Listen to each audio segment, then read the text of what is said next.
ഇപ്പോൾ ടെൽക്കിൽ വെച്ചാണെങ്കിൽ തന്നെ ഒരു പ്രധാന നടൻ്റെ അഭാവമാണ് സാറിന് കയറാനുള്ളൊരു എൻട്രി കിട്ടിയെന്ന് പറയും.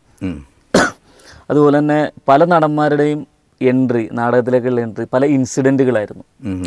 ഇപ്പോൾ സായികുമാറിൻ്റെ എല്ലാവരും പറഞ്ഞിട്ടുണ്ട്, വിജയരാഘവൻ്റെ ആയാലും ഒരു പ്രധാന നടൻ്റെ അഭാവത്തിലാണ് പലരും, അതൊരു നിമിത്തമായി മാറാറുണ്ട് പലപ്പോഴും. അതുപോലെ സാറേ, ഈ പഴയ കാലത്ത് നാടകങ്ങളിൽ നിന്നായിരുന്നു സിനിമയിലേക്ക് പുതിയ ആൾക്കാരുടെ എൻട്രി. ഇന്ന് നാടകങ്ങളിലേക്ക് ഉപരി മിമിക്രിയിൽ നിന്നാണ് കൂടുതൽ സിനിമയിലേക്കുള്ള എൻട്രി. അതെങ്ങനെ സാർ നോക്കിയായിരുന്നു? അല്ല, നാടകത്തിൽ നിന്ന് സിനിമയിലേക്ക് വരാത്തതിന് ഞാനൊരു പ്രധാന കാരണം പറഞ്ഞുതരാം. ഈ സ്വാഭാവികമായിട്ട് ഡയലോഗ്സ് പറയാൻ പല നടന്മാർക്കും പറ്റിയിട്ടില്ല. അതായത് അസ്വാഭാവികത ഉണ്ടാവും, അതിനകത്ത് കൃത്രിമത്വം ഉണ്ടാവും. കാരണം അവരെ കുറ്റം പറയുന്നില്ല ഞാൻ, അവരെ പഠിപ്പിച്ചിരിക്കുന്നവരാണ് പറയുന്നത്. അവരെ പഠിപ്പിച്ചിരിക്കുന്ന, ഡയറക്റ്റ് ചെയ്തിരിക്കുന്നവർ അങ്ങനെയാണ് പറഞ്ഞു കൊടുത്തിരിക്കുന്നത്. ആ ഒരു പാറ്റേണിൽ മാത്രമേ അവർ ഡയലോഗ് പറഞ്ഞ് പഠിച്ചിട്ടുള്ളൂ. അതാണ് ഈ പ്രൊഫഷണൽ നാടകങ്ങൾ ഇപ്പോഴും ഈ മിമിക്രിക്കാർ കളിയാക്കുന്നത്.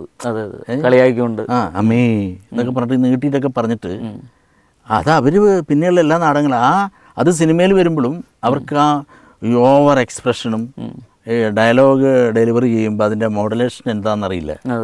അവരിങ്ങനെ അങ്ങോട്ട് നീട്ടിക്കുറുക്കി പറഞ്ഞുകൊണ്ടിരിക്കുന്നു. അതുകൊണ്ടാണെന്നാണ് എനിക്ക് തോന്നുന്നത് പലർക്കും ഈ സിനിമയിലേക്ക് വന്നു കഴിഞ്ഞാൽ ഈ അതിഭാവത്വം കൂടുതലാണ്. അപ്പം അത് സിനിമയ്ക്ക് ആവശ്യമില്ല. അന്നത്തെ കാലത്ത് നാടകങ്ങൾക്ക് അത് അനിവാര്യമായിരുന്നു. കാരണം രണ്ട് മീഡിയാണല്ലോ.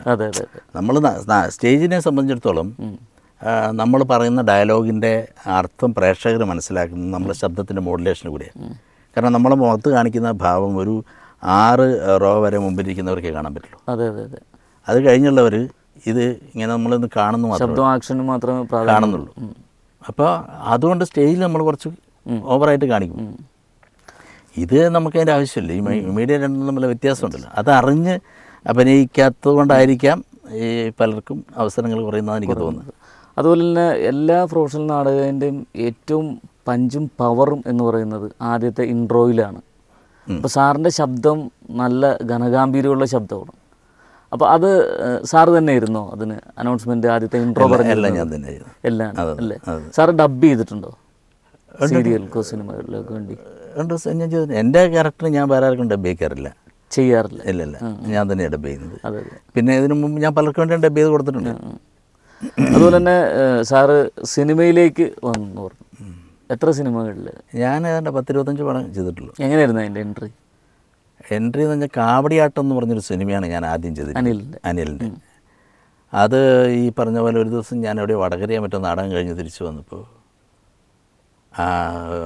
ഒരു മേക്കപ്പ് മാൻ സുരേഷ് കുണ്ട്ര സുരേഷ് എൻ്റെ സീരിയൽസിന് നേരത്തെ മേക്കപ്പ് ചെയ്തിട്ടുണ്ട്. അപ്പോൾ ഞങ്ങൾ തമ്മിൽ നല്ല ഒരു അടുപ്പമായിരുന്നു.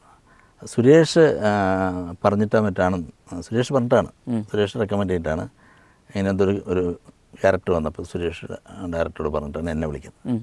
അങ്ങനെയാണ് ഞാൻ ആദ്യമായിട്ട് സിനിമ ചെയ്യുന്നത്. ഒരു 25ഓളം സിനിമകൾ സാറ് ചെയ്തു. ഇരട്ടക്കുട്ടികളുടെ അച്ഛൻ, കഥാനായകൻ ഒരാൾ മാത്രം. അങ്ങനെ സത്യനന്ദിക്കാടിൻ്റെ ചിത്രങ്ങളിൽ അപൂർവ ഭാഗ്യമുണ്ടായിരുന്നു. 2 പടം. എന്താണ് അദ്ദേഹത്തെക്കുറിച്ച് സാർ? അദ്ദേഹത്തെക്കുറിച്ച് എനിക്ക് എന്താണ് പറയാന്നുള്ളതെന്ന് പറഞ്ഞാൽ, ഇപ്പോൾ ഒരു പടം ചെയ്താലും ഇപ്പോൾ ഏത് പടം ചെയ്താലും സക്സസ് ആവുന്ന ഒരു മലയാള നാടൻ തനിമയുണ്ടായിരുന്നു അദ്ദേഹത്തിൻ്റെ പടത്തിലൊക്കെ. ശങ്കരാടിയൊക്കെ ഏതെങ്കിലും ഒരു ചായക്കടയിൽ വെറുതെ ഇരുന്നാൽ മതി ഒരു പത്രമായിട്ട്, വളരെ സ്വാഭാവികത തോന്നുന്ന ചിത്രങ്ങളായിരുന്നു. ഒത്തിരി ചിത്രങ്ങൾ ഇറക്കിയിട്ടുണ്ട്.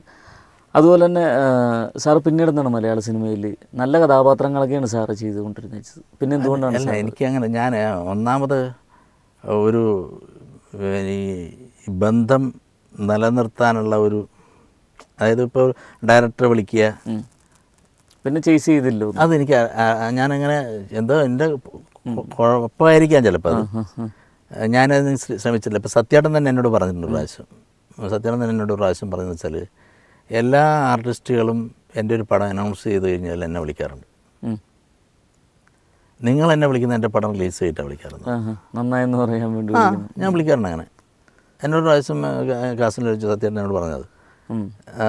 അപ്പോൾ അതുകൊണ്ട് അടുത്ത പടം വരുമ്പോൾ എന്നെ വിളിക്കണം കേട്ടോ, പുള്ളിയെ ഓർമ്മിക്കണം. കാരണം ആരും കുറ്റം പറയാൻ പറ്റില്ല, നമുക്ക് ഒരു ഡയറക്ടറിനെ കുറ്റം പറയാൻ പറ്റില്ല. അയാൾ സിനിമയുടെ സമയത്ത് ഉള്ള ഒരു കൂട്ടായ്മയിൽ പലരും പറയുന്ന അപ്പോൾ ആ ക്യാരക്ടർ അതിനാൾ എന്ന് ആരെങ്കിലും പറയുമ്പം ഇദ്ദേഹത്തിന് ഒരാളെ പ്രത്യേകിച്ച് ഓർക്കാൻ പറ്റില്ല.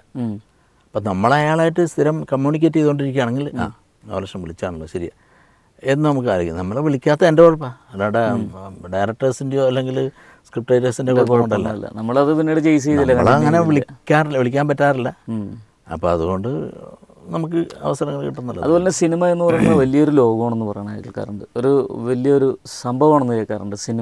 സിനിമയിലേക്ക് ബന്ധപ്പെടുക, സിനിമയിൽ അഭിനയിക്കുക, സിനിമയുടെ ഒരു ഭാഗമാകുക.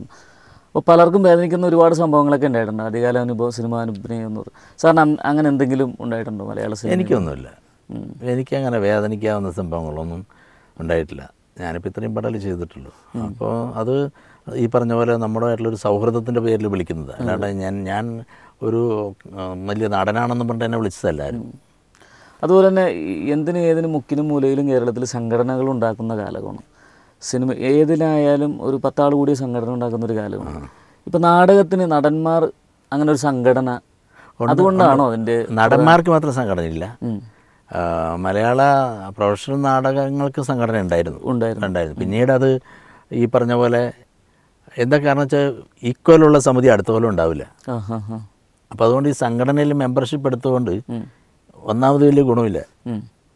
കാരണം പല സമിതികളും ഓരോ വർഷം പുതുതായിട്ട് വരികയാണ്. അത് വന്ന 1-2 വർഷം നാടകങ്ങൾക്ക് അവർ നിർത്തും. ഈ നിലനിന്ന് പോകുന്ന സമിതികൾ വളരെ അപൂർവമാണ്. അപ്പോൾ അതുകൊണ്ട് സംഘടനയിലൊരു സ്ഥിരമായിട്ടൊരു മെമ്പർഷിപ്പിനുള്ള ആൾക്കാരുണ്ടാവില്ല.